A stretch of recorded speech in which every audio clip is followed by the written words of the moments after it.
And Pastor Tina, when we were talking about identifying and opening wounds and bringing about healing, you know, when you talk about opening wounds and addressing the wounds that we so carefully pack away, and we don't want anybody to touch that wound, because it's basically, once it starts to heal, a lot of times it's just a covering on it. Right, All it takes is just one scratch, and it opens it up. How does your ministry address that without a trace? Amen.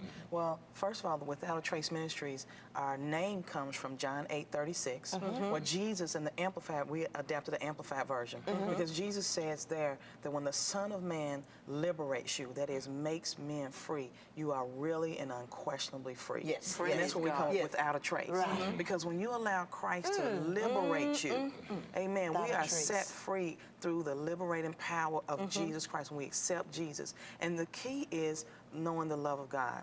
I've been I've been married before, and I was in an abusive marriage.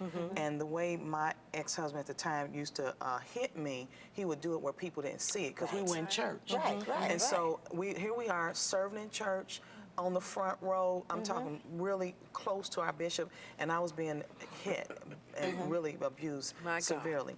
And the thing is, the wounds I had, you know, if you scratch yourself, it'll get a scab, it heals. But the inner wounds, those heart wounds, the emotional what you can't wounds, see. and an open wound physically like show. that's not addressed. You know, I talk about open wounds, and the Psalm said that he heals the brokenhearted and binds up all their wounds. And so I talk to people and women and anyone who is hurting and dealing with those type of things about how if you leave an open wound, it gets infected, it affects you, it starts smelling, everyone can see it, and you end up having to get something cut off. So we address those open wounds by sharing with people about how you can be healed through the power of Christ. And so when we talk about one home at a time, we deal with families. Right. You know, people try to separate. We don't allow anybody to separate us. That's good. So in church, we don't wonderful. separate.